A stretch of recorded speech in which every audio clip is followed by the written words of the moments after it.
Unless you live under a rock, you know that Russia has launched a catastrophic attack against Ukraine. It is a democracy of over 44 million, and this act will have significant repercussions not just on Ukraine, but on Europe. The forces are closing in on the capital and bombing all the major city centers. Because of this, many people are trying to seek refuge elsewhere. However, even this is incredibly difficult, as it is not easy to go beyond the border. So, what does this conflict mean? How did it happen? And how far is Russia willing to go? Let's explore this in detail.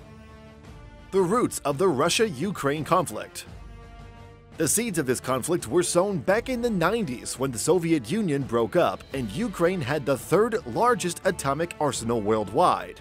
After this, Russia and the United States worked alongside Ukraine to ensure that the country became denuclearized. During these diplomatic negotiations, Kyiv gave many nuclear warheads back to Russia in exchange for a guarantee that Russia would not attack them. Of course, these assurances did not mean much and were put to the test 8 years ago when Russia invaded Ukraine. The Crimean Peninsula went through annexation by Russia, and it has killed over 14,000 people. A lot of tensions were going on during this time, and President Barack Obama was hesitant to further escalate any tensions with Russia. However, Obama slowly mobilized a diplomatic response in Europe and did not offer weapons to Ukraine as soon as possible. What is fueling the conflict today is the premise of a post-Soviet Europe. After all, Putin is hungry for more, and he is obsessed with reclaiming his original empire. Of course, reclamation means it must seize Ukraine, as the region is key to his mission. According to Putin, Russians and Ukrainians were one people had it not been for outside forces meddling in the affairs of the states. Unfortunately, Ukraine doesn't even have NATO protection, as all 30 member countries must agree to another member joining. The reasons for attacking Ukraine. On the 24th of February, Putin declared that Russia would not develop, exist, and feel safe because of the constant threat from Ukraine. Soon after this declaration, the military headquarters and airports were attacked, and tanks started rolling in Ukraine from Russia, Belarus, and Crimea. But of course, the conflict did not stop here. Warplanes came into the airspace of Ukraine and began bombing all the major cities. Russian forces have also gotten control of Kherson.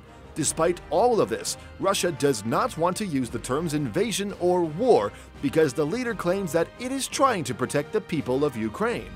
Yes, according to Putin, the goal of the conflict is to protect all the people subjected to genocide and bullying from the denazification and demilitarization of Ukraine. Of course, there is no genocide in Ukraine, and these are just delusions of someone drunk with too much power. Besides that, Ukraine has been trying to gain the support of others so it can join various Western bodies for protection, such as NATO or the EU.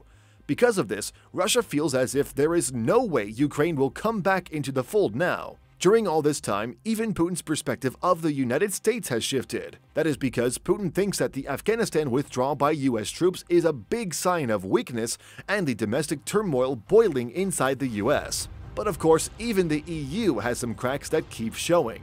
After all, the UK and EU are still dealing with the consequences of Brexit and trying to create a better place. On top of all this, the entire world is dealing with a pandemic. All these are causes for division, and Russia wants to take advantage of this time and gain control of Ukraine to begin ensuring that Russia becomes whole again. Control of Ukraine by Russia. You must also understand how much control Russia already has over Ukraine to envision where this conflict will lead to. Many times, Putin has accused Ukraine of being taken over by extremist individuals ever since Viktor Yanukovych was ousted 8 years ago after many months of protests by the public. During this time, Russia saw the opportunity and took control of southern Crimea, which led to a rebellion on the east side. The seizure backed by the separatists who fought the Ukrainian forces. Last year, Russia started deploying many of its troops close to the border of Ukraine while not accepting that it will soon attack the country.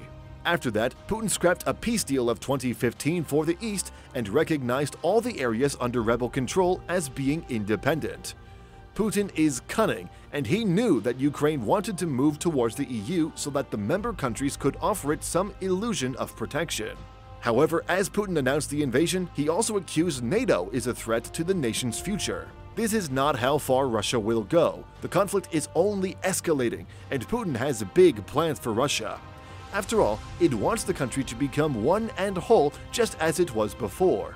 He will also do whatever it takes to ensure that Russia remains intact and keeps conquering more regions to expand the area even more. How far is Russia willing to go? The biggest question on everyone's mind right now is how far is Russia willing to go in its quest for power? After all, Putin has made it clear through this war that he is looking to seize all the big cities and finally overthrow the Ukrainian government. According to President Zelensky, he is the top target, and his family is the second target in this conflict. The primary aim of Russia is that it wants to free Ukraine from oppression. Of course, Russia has run this false narrative for the past 8 years now. Putin has said many times that he wants to bring to court the crimes committed against civilians under this oppressive regime. We don't know yet what Putin has in mind for Ukraine in the long run because he will never lay his cards on the table like this. However, he denies that he will occupy Ukraine and also rejected the claim that he was trying to install a pro-Kremlin puppet in Ukraine. Besides that, another unconfirmed intelligence report tells us that Putin aims to split the country into two. Of course, the people of Ukraine will not stand against this atrocity, and Putin will face resistance. However, Putin has shown time and time again that he will bomb civilians if it means he gets to fulfill all his goals. While there is no immediate threat to the Baltic neighbors of Russia, NATO has still upped its defenses in case Russia tries to threaten them too. In simple words, Putin will do anything he wants to fulfill his aims and plans for Ukraine. If that means bombing people, the cost of lives means nothing to him.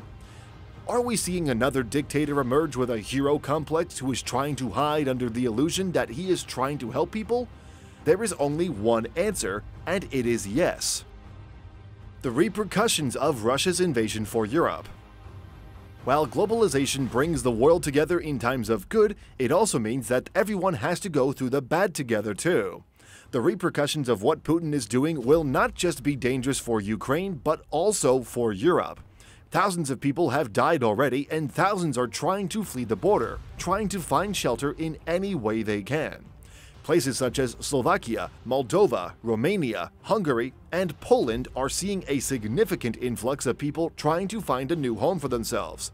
According to the EU, more than 7 million people can be displaced during this invasion, as Russia will not stop anytime soon.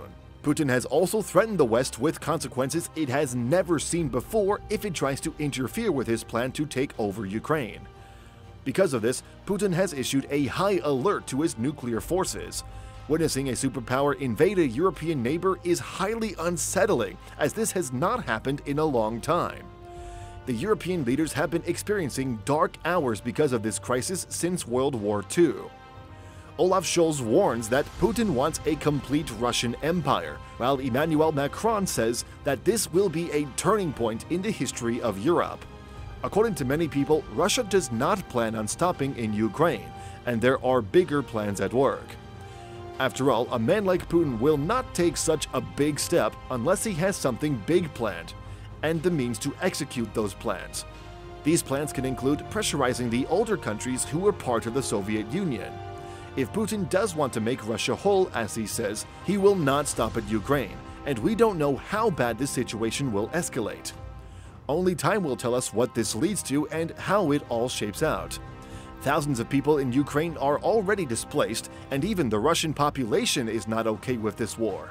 Many protesters have come out in Russia, and they are being detained. The Russian leader is clearly showing nothing will deter him in his mission. So can any of us do anything to help the situation? Unfortunately not, and even NATO had made it clear that it does not plan on sending combat troops to Ukraine. However, here is some good news, as some states try to cut ties with Russia.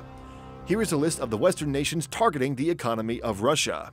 Canada, the UK, and the EU have shut off their airspace for Russian airlines. Canada, the UK, EU, Japan, and the US are cutting Russian banks from the SWIFT network so people can't send money across borders. The Russian Grand Prix will not take place in Sochi, and St. Petersburg can't host the Champions League final anymore. UK, US, and EU are imposing personal sanctions on Putin and Russia's foreign minister. Are these measures enough? What do you think should be done? Let us know in the comments below. And if you want more such videos, don't forget to subscribe to Seema's Top 10 Today.